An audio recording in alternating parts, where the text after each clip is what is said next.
Nicole Strickland. I have been fascinated with the unknown and paranormal realms since childhood. After a profound experience with my grandmother's spirit 20 years ago, I have been on a quest to observe, study, investigate, and communicate with the afterlife and beyond. It's been an ongoing journey of exploration and discovery, one that has taught me how mortality and the spirit world are forever bonded through the veils of time.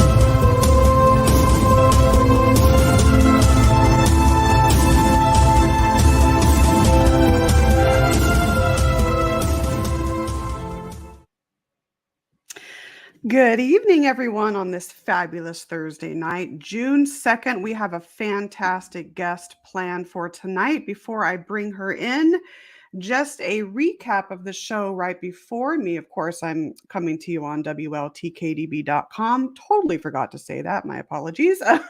Anyway, so the show before me, Realm of Darkness, hosted by Rini Rodriguez and Ashley Moreno, had Jody Plauché on, author of Why Gary Why, based on his life story. He was trained as a sexual assault counselor, and he took his knowledge and understanding of all of that and his experiences and wrote a fascinating book. So Why Gary Why, and you can get that on Amazon. If you missed that show before this show, you can, of course, find it on the archives. So anywhere, WLTK-DB's Podbean page, or pretty much anywhere you can find audio archives on the audio listening platforms. Okay, so a couple of announcements. We have 2 new shows coming to WLTK-DB. So Barnaby Jones on June 13th, I believe, Monday Morning Monsters from noon to 1 p.m. Central. So that's amazing. And then also Kenneth Drake, his show will be debuting in July, Voices from the Dead. And it's going to be a psychic medium, paranormal based show. So that's going to be Thursday nights right after my show at 9 p.m. Central. So that is amazing. I have some fun things planned for the summer. You can, of course, go on my website, authornicolestrickland.com, under the events page, and learn about all of that. So enough with the announcements tonight. I do want to bring my guest in. I am so pleased to have her tonight. Her story and what she will be talking about is the bread and butter of what the Afterlife Chronicles is all about. That beautiful connection between our world and the afterlife. So Josie Varga, I'm so excited. She's very passionate about her research in metaphysics and the afterlife, and considers it a privilege to help others. She's an author, blogger, motivational speaker, and she has warmed the hearts of people worldwide and helped others understand why death is one transition from one dimension to the next. So she has a popular group on Facebook. I believe it's called, based on her book, called Visits from Heaven as well. So you may want to check that out for people to share about their spiritual experiences and pretty much know that they're not alone. And then she also just completed her debut YA novel and has several other projects in the works. Without further ado, Josie Varga, welcome to the show. How are you tonight? Hi, Nicole. How are you? I'm doing good. We just talked on the phone yesterday, and here we are on the show. How fast 24 hours goes by. So, yeah, thank you so much for joining me. It's really an honor to have you on the show. Thank you for having me. Of course, yeah. And you have some great discussion points here, all kinds of questions. And so I think what I'm going to start out with, because you have a very profound experience, you say that most people, and I agree with you, begin investigating the paranormal because of a personal experience. But there was one encounter or experience that you had that really led you into research of the afterlife. Can you elaborate on that? Yes, absolutely. So what happened was my husband had a former boss and a friend who died in the September 11th attacks. Oh my gosh. I had never met this man. I knew him through, like, he would send Christmas cards and things like that. And I spoke to him once on the phone, but never met him in person. So in 2003, I was in the midst of promoting my book. My book, Footprints in the Sand, was about to come out. In the back of the book is an epilogue that was dedicated to this man, Rich. My husband at the very end said to me, "You know, honey, Rich had sent an email to his friends and coworkers about 2 years before he died about the death of his father." And Nicole, he basically talked about the importance of life and how each wasted minute was a crime and things like that. Right. Right. And I agree with him, and I put something about Rich in the back of the book.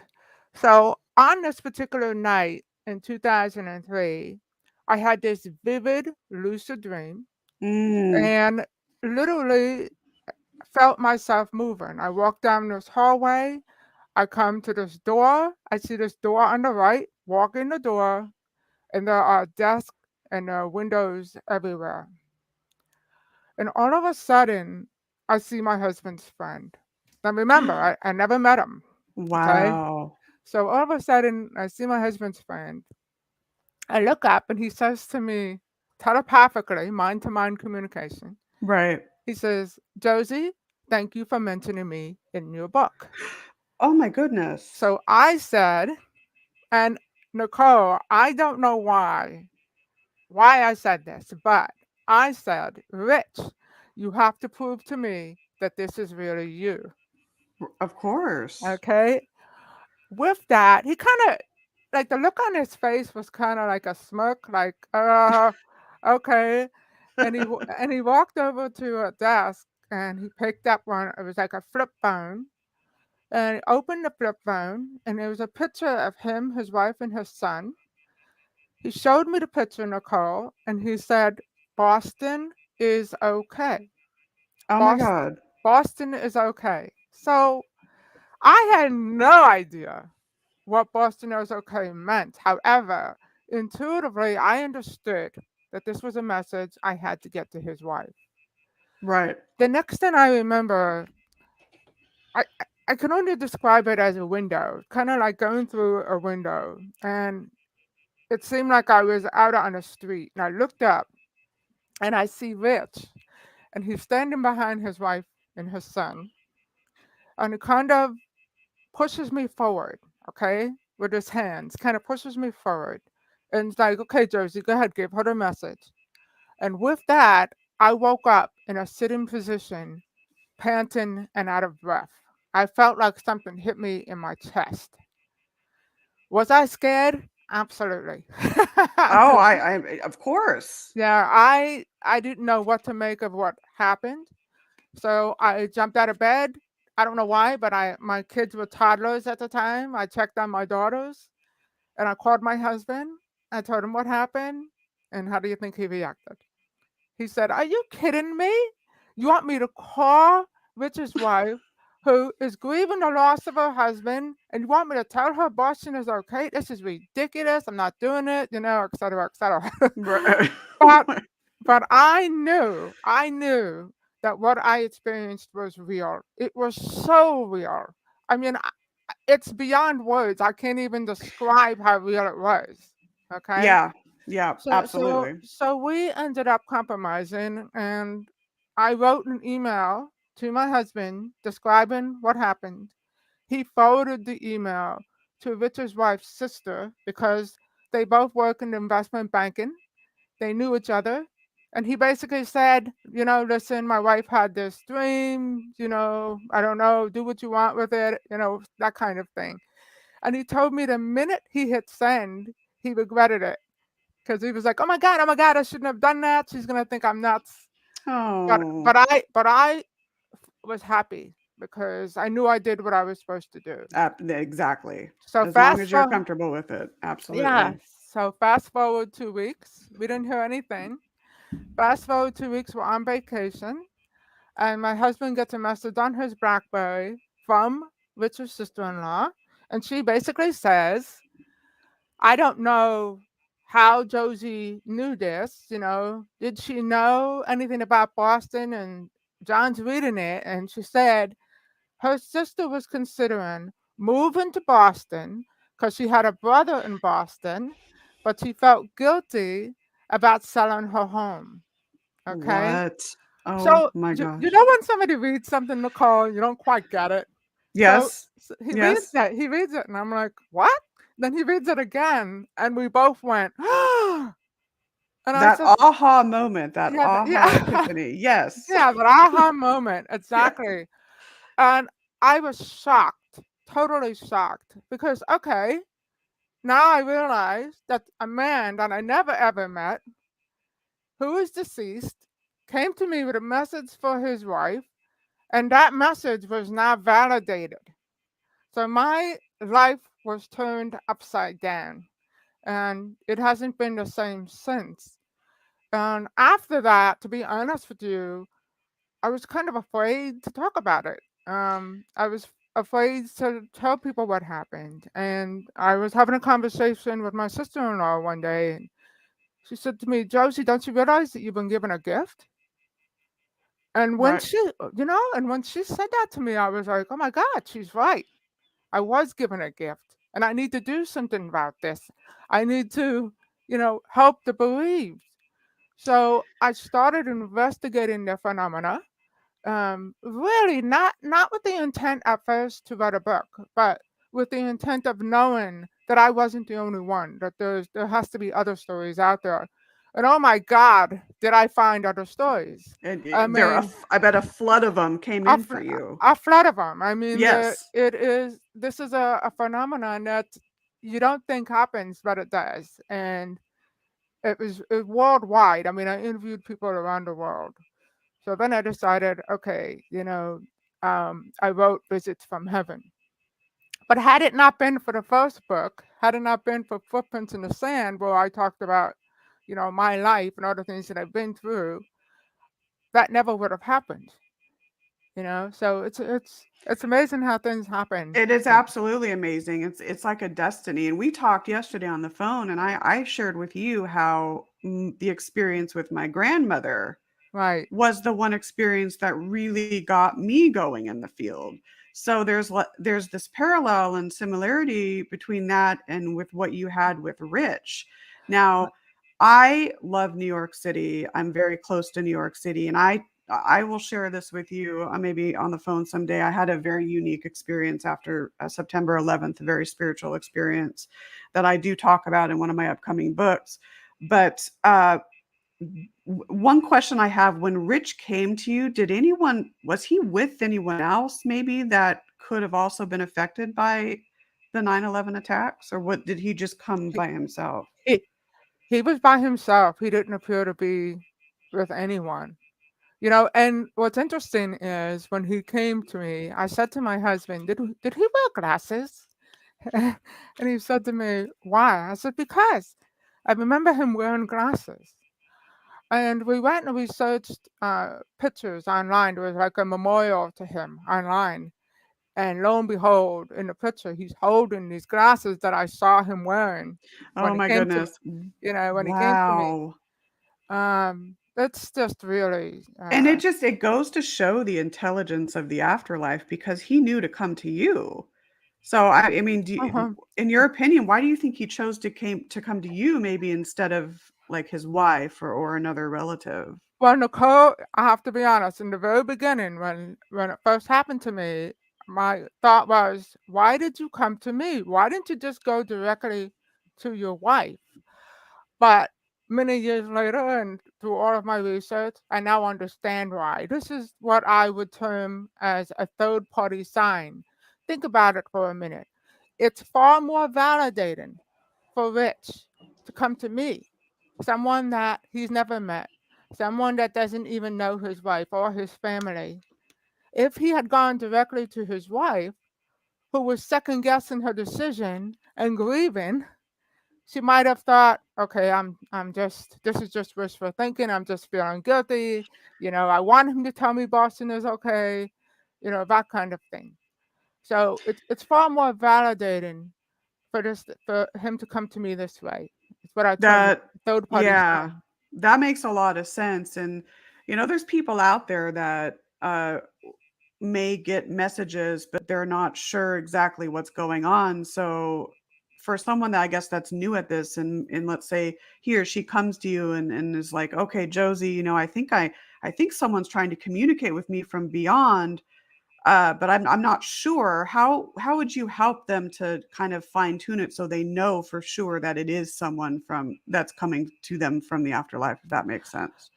Well, honestly, when somebody comes to you from the afterlife, like there's a difference. For example, when you have a regular dream and you have a visit, what I term a visit from heaven, there's no doubt in your mind that what you had just experienced was a connection with the other side.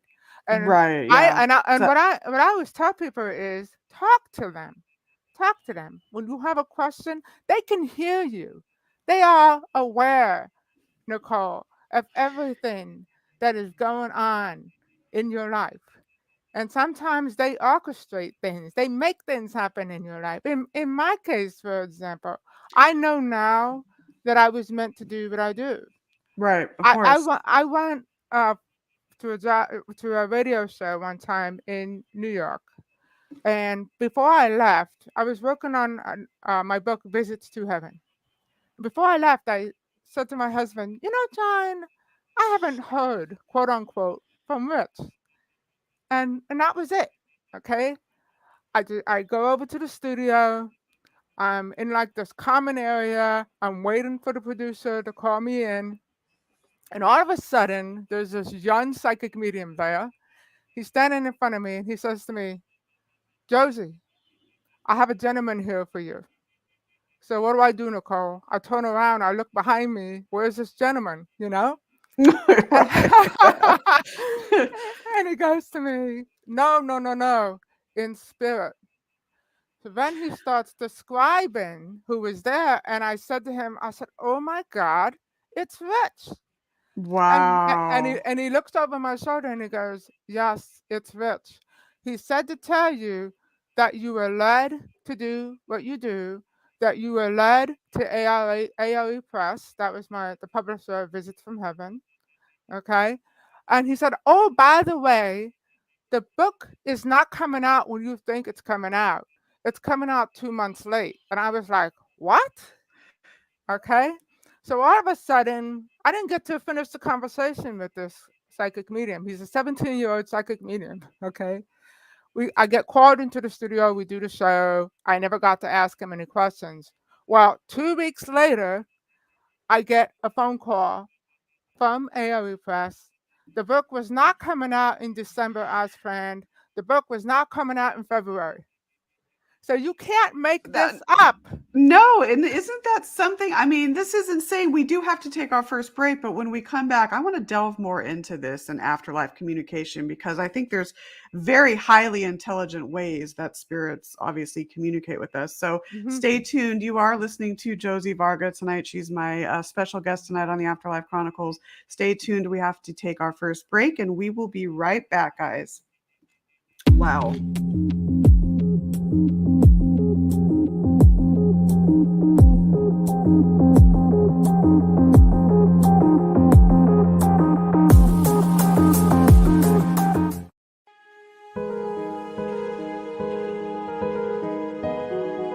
Brandon Wainwright is an animal lover, author, energy healer, and former police officer.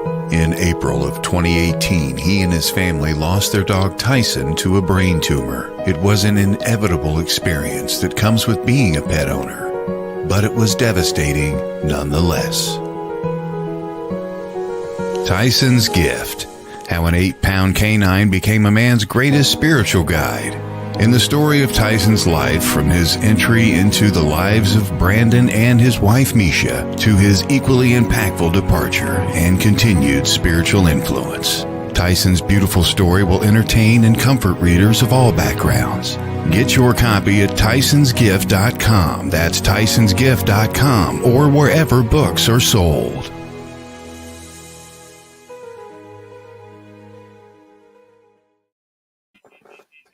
21 minutes past the hour. You're tuning back into the Afterlife Chronicles here on the WLTK-DB network, WLTK-DB.com, of course.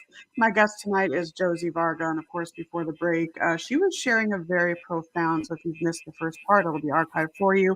She was sharing a very profound experience that actually catapulted her into the research that she does today. I still have goosebumps all over me. Just very inspiring encounter there. So, and we've been talking about how spirits communicate with us and the whole afterlife communication with the living. So let's touch on that a little bit more. In your experiences, Josie, in your research, do you find that spirits prefer a certain method of communication, or like, do you think it's more telepathic, or does it vary? Do you think it varies between Well, spirit and the living, if that makes well, sense? I can tell you that the most common form of communication is dream contact. And Yeah, and the reason for that is it's easy for them to communicate with us, especially when we're in the twilight state, which is before we're not totally sleeping and we're not awake. So right. it's easy for them to communicate with us during the twilight state. But there's all different types of visits from heaven. We touched on telepathic communication. And I told you yesterday when we spoke on the phone that I'm actually hearing impaired, yet I'm clairaudient. That's I amazing. I can hear spirit, and when I hear spirit, there is no impairment. you know, I can hear it so clearly. And That's then remarkable. That is truly remarkable. and then we have physical signs, which includes butterflies and pennies and dragonflies. Let's see, there's smell. Let's say like my grandmother. My grandmother she wore this perfume, a very distinct perfume. So did And I mine. really, Estee Lauder. Estee Lauder, the old Estee Lauder. I don't even know what my grandmother's perfume was called. I just knew the scent of it. But there were many times when I smell that. Touch and sensation. How many times? This is very common. How many times have you stood somewhere and sensed the presence of somebody behind you and No, turned around? all the time, countless times. Countless times. Auditory, like for instance, music. You turn on the radio and it's your wedding song or something like that. Photographic signs, you see orbs and pictures, and then I mentioned third party signs, and then there's also I wrote a book about divine interventions. That's another thing. Divine interventions, sightings. You might see apparitions. I saw this happened to me once. Okay, I was literally at my grandmother's funeral, sobbing. She was a second mother to me. Okay, Oh, I never forget this. And all of a sudden, I look up and I see my godmother at the foot of her coffin, just looking at me. I'll never forget that. And I was staring at her, and then I had to go up to do the eulogy. I promised her that I would do that. And I didn't know how I was going to make it through, but I went up there, did the eulogy, felt her presence, and sometimes when you take your eyes away from them, you don't see it anymore, and that's exactly what happened. But that was really amazing. I could clearly see my grandmother at the foot of her coffin. So, like I said, those are all the different types of signs, and I'm not forgetting any. no, those are all like the profound ones, because I've had with my deceased cats, the butterflies, with my cat Kaylee, who died or Pat, I should say, transitioned in hmm December. Those telepathic dreams, I had about 5 of them in like a 2-week period in that twilight sleep state. So I get hmm that. Our inhibitions are lower during that time, and it's easy for energies to come through. So, why do you think some people receive all these signs and others don't? Do you think it just has to do with levels of intuition, or do you think it's something more? There's a lot. There's a lot involved in that. I can tell you that grief is a big factor. Sometimes when you're grieving, as you know, I lost my father on February 13th. So I can say this from experience. It's very, very hard. Uh, it's almost like you kind of you don't intend to, you don't want to, but the grief kind of puts a wall there, and it's harder for them to get through to us. And That's a sometimes, good point. That's a very good point. and sometimes with that grief, we don't recognize the signs. You know, they could be screaming at us, and we won't, and we don't Right. recognize the signs. So, I think there's a lot of factors, and then there's also you have to be open to it. You have to be You exactly. you have You to have be to open. have that openness. I have a sister who lost her husband. It'll be 5 years in September. Nicole, no matter what I say, she wouldn't believe a thing I say.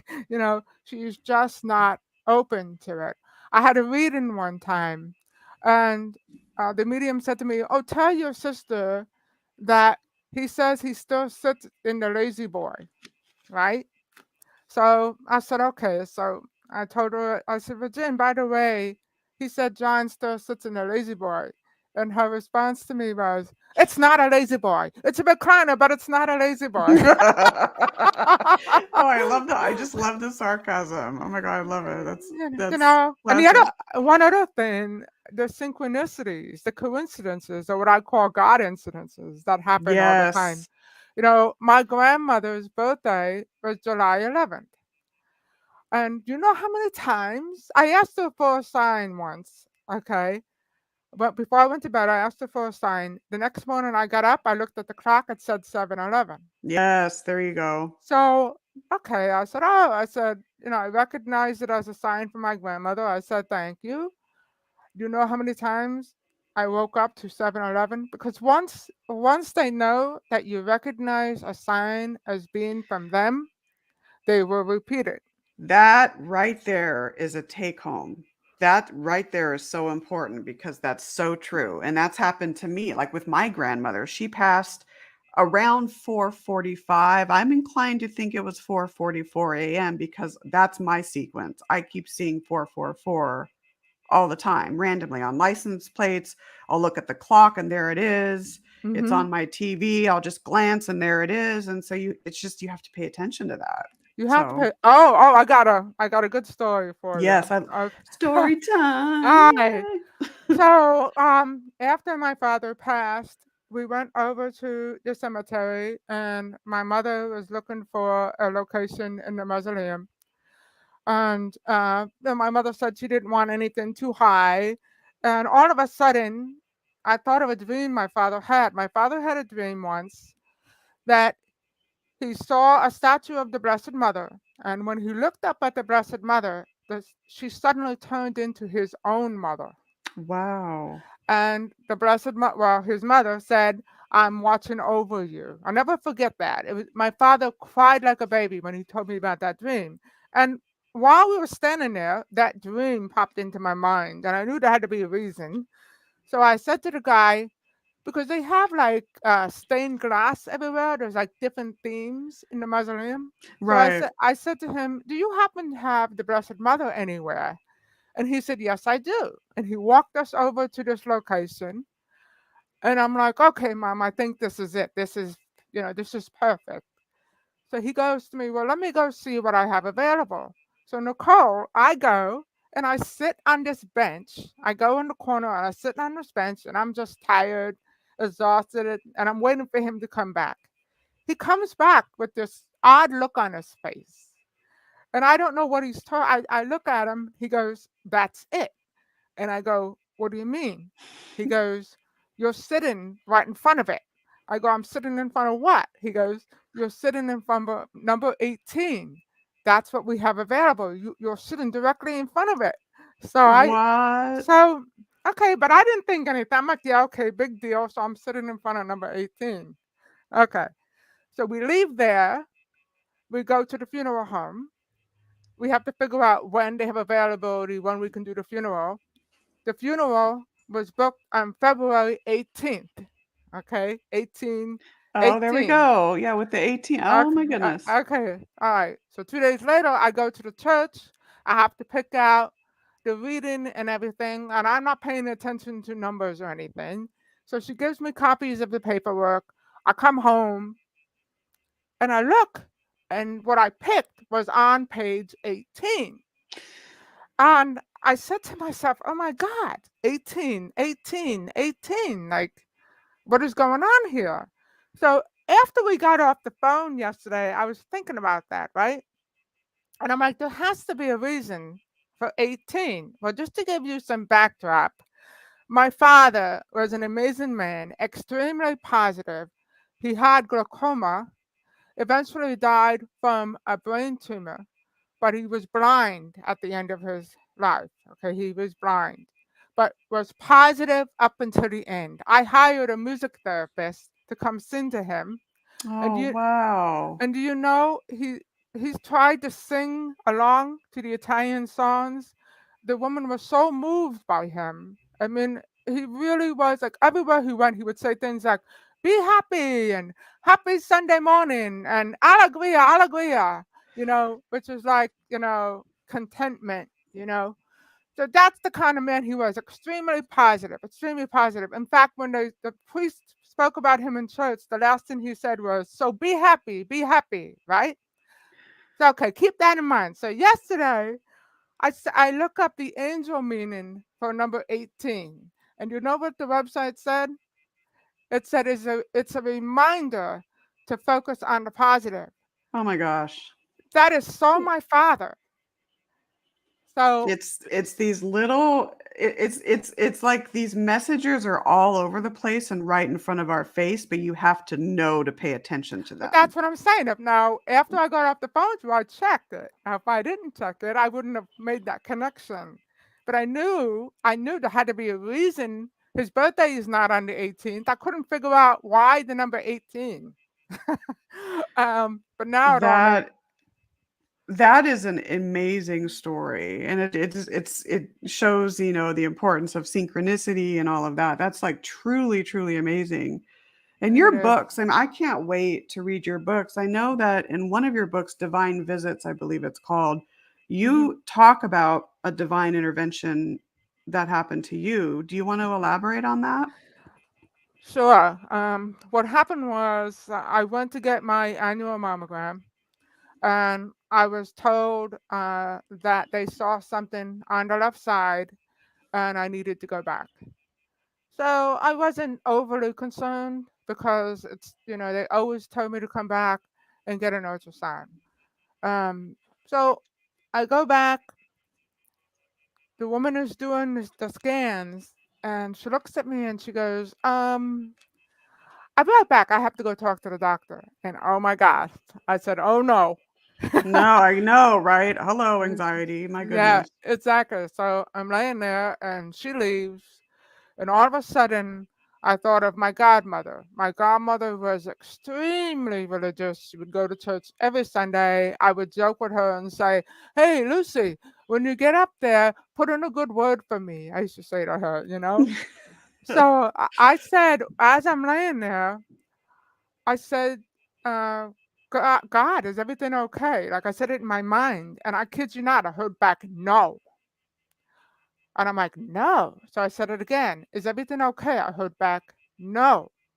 At this point, I start to really panic. And I said, well, I'm not ready to go yet. I have two little kids.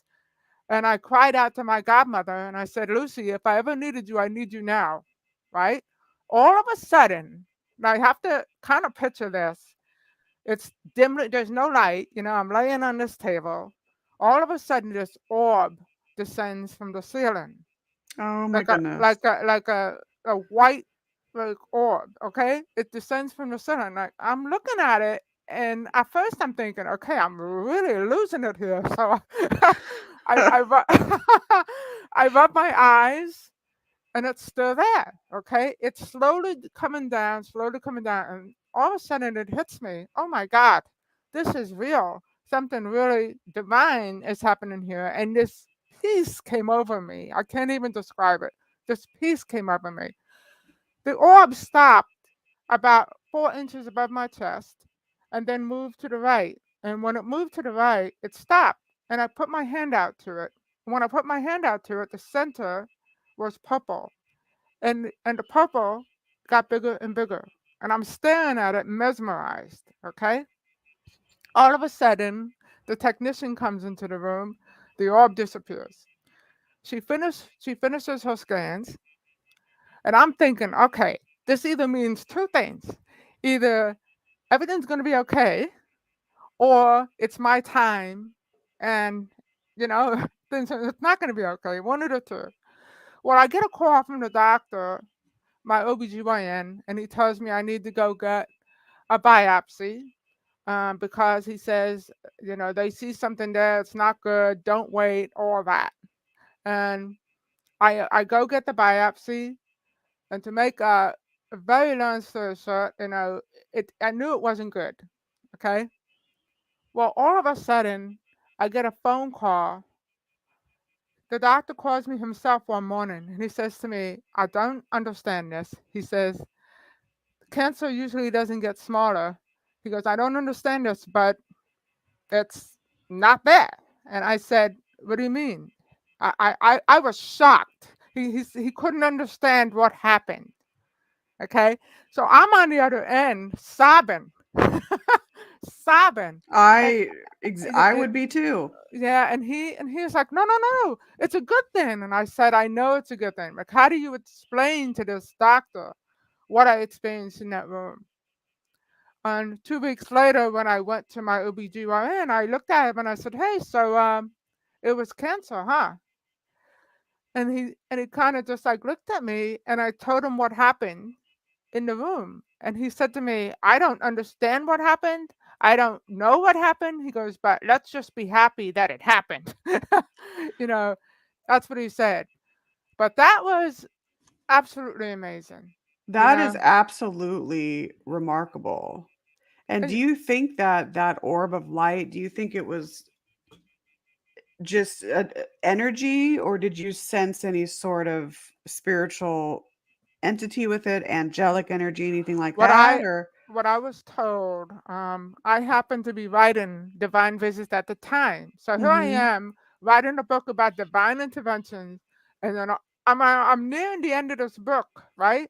And I have a divine intervention of my own. I could not believe it. So Amazing. I had interviewed this medium, and we were talking, and she said to me, often spirit energy will manifest as a ball of light. And when she said that to me, I said, "Oh my God!" And I Mhm. and I and I called her up, and I told her what happened to me, and she told me, she said, "Josie, when you cried out to your godmother, she manifested for you." And so she said that it was my godmother, that orb. And that would make sense, especially if you feel it. It's interesting regarding orbs of light, and I share this story in one of my upcoming books as well. I've talked about it, I think, a couple times on radio. One of my friend's sons choked on food and sadly became brain dead, so to speak. And so he was in the Oh. ICU in the hospital for about a week, and I was there with her and her family, and then right when they were going to allow him to transition, so of course, removing the machines and all of that, it Mhm. was, and I didn't know the exact time of when that exactly was going to happen. I actually saw from the waiting room this beach ball sized orb of like bright white light, as bright as the sun, like come around the corner, dip down, and then shoot back up through the ceiling. So, and then it was a couple of minutes later that we were told, okay, his name was Kyle. Kyle transitioned. So I thought, was it possible that I maybe witnessed his soul leaving his body, and that's what I saw? I don't know, but it reminded me of that, your story. That's just, oh my God, that is so incredible. And it leads me to this, because you say here, you mentioned that you believe, and I agree with you, in studying the non-physical world, by or through studying the non-physical world, that science will finally come to understand the physical world. Can Absolutely. you expand, because that's very profound. Can you Well, expand on that, because I think well, that's really important to talk about? think about it this way. Most of the world is made up of dark matter and dark energy, right? So Mhm. everything we see, like the sun, the stars, the trees, whatever, makes up just 5% of the universe. 5% of the universe is what we see. Dark matter is 25%, which is invisible substances. And then the rest of the universe is dark energy, 70%. Therefore, what we consider real, Nicole, is only a fraction of the universe. So I think science will continue to fall short until researchers study the unseen or the metaphysical. And in studying the metaphysical or the non physical, science will come to understand the physical. Think about quantum entanglement, for example. That totally makes sense. You Yes. know, think about quantum entanglement. So, what you do to one particle, no matter the distance, affects the other particle. You know, That's we true. we we need to. I remember, Einstein called that spooky action at a distance, Yeah. because because Yeah. he couldn't understand it.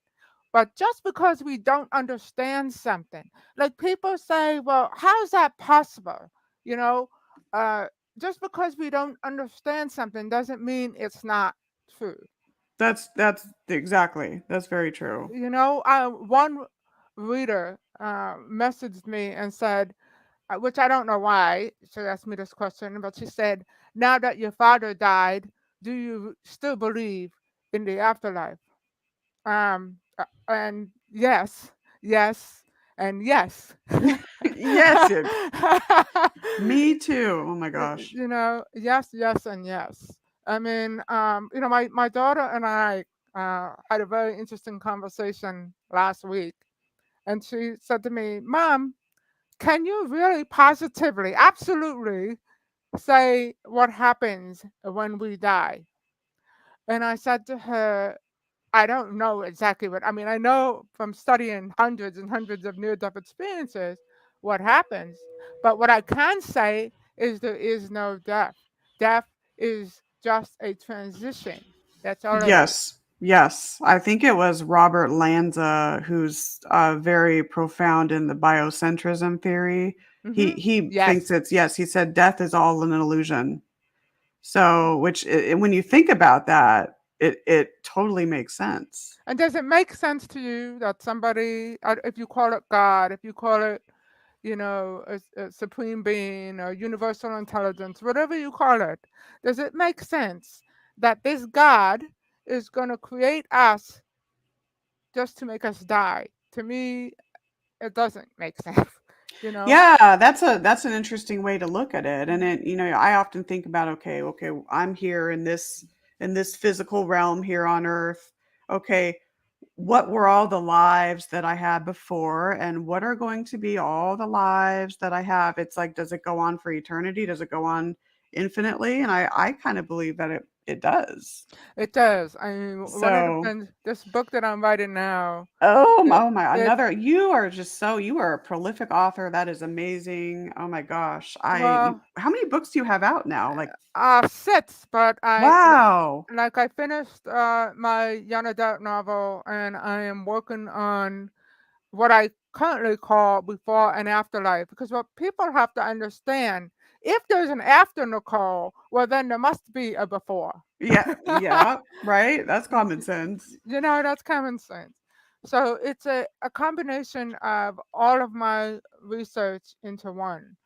Like I'm amazed sometimes the things that have happened. Like for some reason, this story popped into my head today. Um, I haven't told this story in so long, and I don't know why I remember this one, but I wrote a book called "Make Up Your Mind to Be Happy." Okay, and I was at a book signing for "Make Up Your Mind to Be Happy," and I'm sitting there, and all of a sudden, this woman walks up to me, holding "Visits from Heaven" in her hand. Wow. So she walks up to me and she says, I need to tell you something. And I said, what? She said, I threw a copy of the local paper out. And this morning I woke up and for some reason, someone was telling me to go back into that garbage and get the paper. She said, and I didn't know why, but I went into the garbage, I took out the paper, opened it up, and opened it up right to the article about you and this book signing. She said, So I went right in the house. I grabbed my copy of Visits from Heaven, and I came over here. There's a backstory to this. Okay, so I sensed a sadness about her. I asked her what was wrong. She said that her son committed suicide. Oh I no. I asked her, and I'll tell you why, but I asked her when it happened, and she said 2008, and my mouth literally dropped. A few days before the book signing, I was working at my desk, and I have like an L-shaped desk. So my monitor is on the right, and my desk is in front of me on the left. And I'm working, and all of a sudden, I'm looking at my monitor, and all of a sudden, I hear something drop on my left. I turn and I see a shiny penny, and I said to my, and I Oh, s- and I said to wow. my, and I said to myself, "What the heck?" So I couldn't see the date. My eyes are absolutely terrible. Okay, couldn't see the date on his penny, so I put it in my pocket. I said, "Oh, I'll zoom in on it later." Well, I forgot about it. I was going to ask my daughter. I put my jacket that I was wearing in the wash. The morning of the book signing, I took this out of the dryer, and out fell the penny. So I grabbed the penny and I said to my daughter, "Erica, what's the date on this penny?" And she says, 2008. I knew you were going to say that. So, so I went 2008. I don't know what this means, but it has to mean something. And I put it in my jewelry box. I have like a little jewelry box where Yeah, anytime, right. yeah. And then I go to this book signing, and here comes this woman who says she felt compelled to go back into the garbage, grab the paper, opens it up to a story about me, grabs her Visits from Heaven, comes to meet me, and then she tells me her son committed suicide in 2008.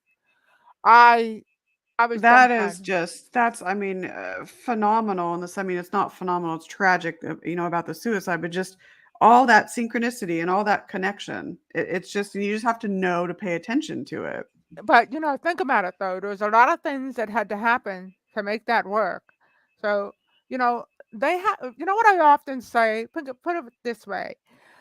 Sometimes they are of more help to us when they're on the other side, because they can make things happen. You That is a know. good point. That's a very good point. I want you to hold that thought because we need to take our second break. I just looked at the time. I'm like, woo, it's time for a second break. So hold that thought. I want to touch on that because I was going to ask you about that anyways. So you're tuning into the Afterlife Chronicles tonight with special guest Josie Varga. Stay tuned. We will be right back.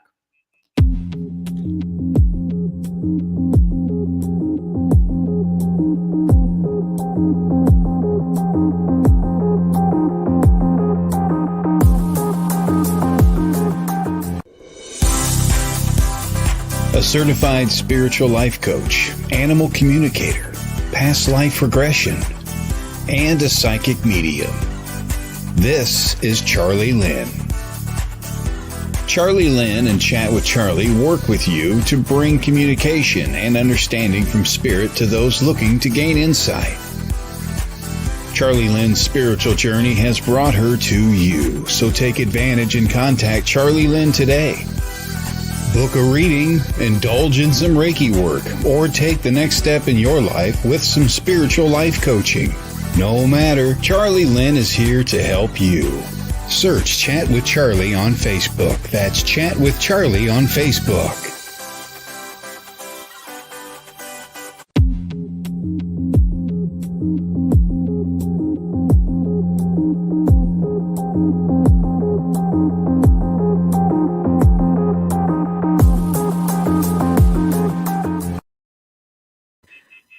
Minutes past the hour. We're getting close to the end of the hour here on the Afterlife Chronicles. If you missed the first part, don't worry, it will be archived for you. Tonight's guest, of course, is Josie Varga. We have been talking about her journey in afterlife research, afterlife experiences, everything on spirit communication, the beauty and how the afterlife and spirits communicate with us here on the mortal realm.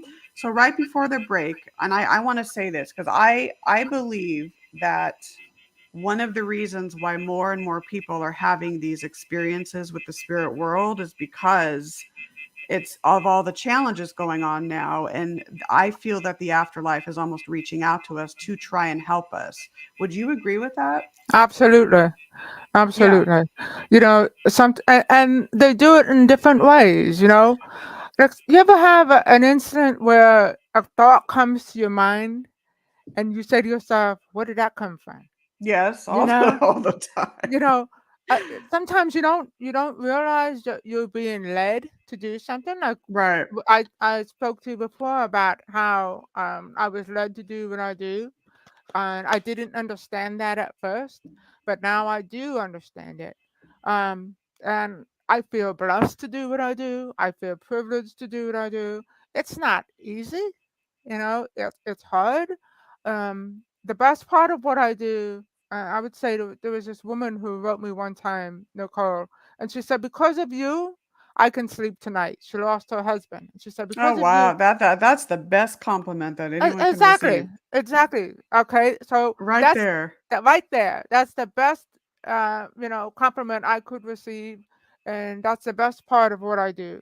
The hard part is feeling the pain Yeah. of the I bereaved and yeah. and not being able to help them. Um, but I have to focus on the people I can help. And speaking of that, like you said, those on the other side are still very much aware of everything that is going on in our lives, and sometimes they are directing us, okay, helping us to make certain decisions, and we don't even realize it, but they're there, and they are helping us. They're very aware of what's going on in this world, and I there's agree. yeah, absolutely.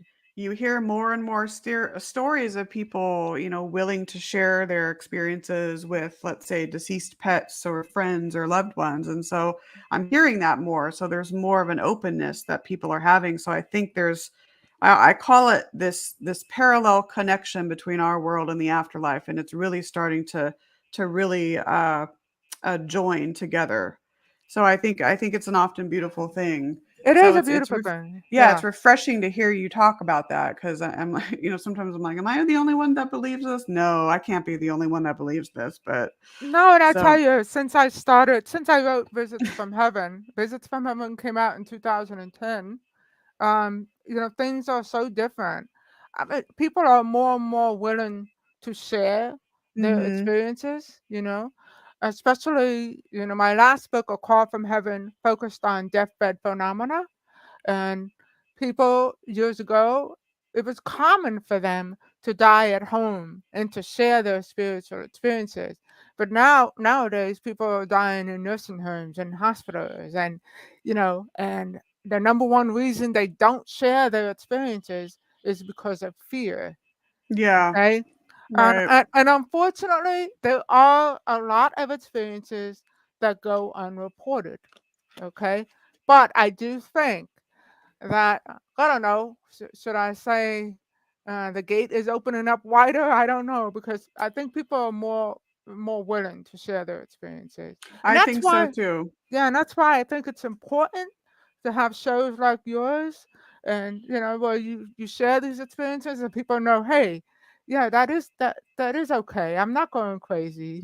These are normal. Yes, exactly. And it's that, that I think it's a poem or that starfish story. If you can only if you can't help them all, I forget exactly what it says, but you can't help them all. But if you can help just one, then you've done your job. Right. So And that's um, that's my motto, because yeah, you know, in that's a everything I healthy. yeah, in everything I do. I mean, this hour has flown by. I would love to have you back because I'm looking at, all these different avenues we can go. We can touch on deathbed visitations, near death experiences, all kinds of things. So I would love to have you back. But in the last few minutes, if you could just give a little summary, if you want, of each of your books and then where people can get them. Okay. Well, Footprints in the Sand is a book about my life experiences and everything that I went through, having been born with a disability known as cerebral palsy. Then I wrote Visits from Heaven, which is about afterlife communication. I followed that with Visits to Heaven, which is about near death experiences. Make Up Your Mind to Be Happy, which talks about, positivity and how to focus on the positive in life. Divine Visits, which is about divine interventions. And A Call from Heaven, which is about deathbed phenomena. So those books are available, and they can find that on my website, which is josievarga.com.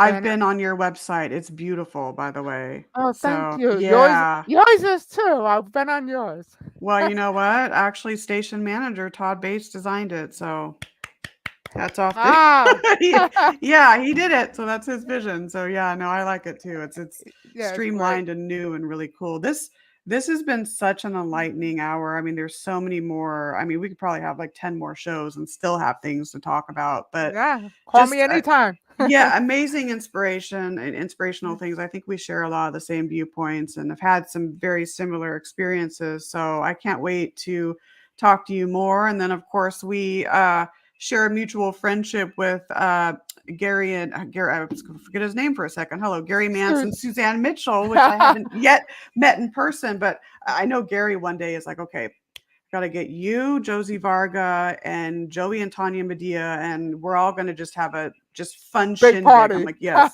there you go. It's going to happen one of these days. So thank you so much for coming on. I'd like to Thank book you you for having again. me. So Thank you. we'll do that again. That was Josie Varga. If you missed obviously the show, it'll be archived for you. Her website is josievarga.com, and then of course she's also on social media as well. Fantastic inspirational show. Hi, Katie. Nice to see you. She said, thank you, Josie and Nicole. So glad you tuned in. Glad you enjoyed it. Nice to see you there.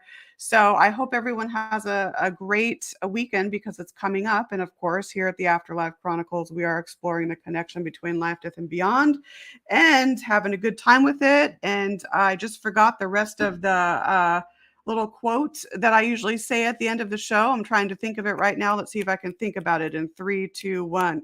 I think it goes something like this. We're bridging the connection between our world and the afterlife, one experience at a time. See, I did not forget it after all. Anyways, have a good night, folks, and we will see you next week. Good night.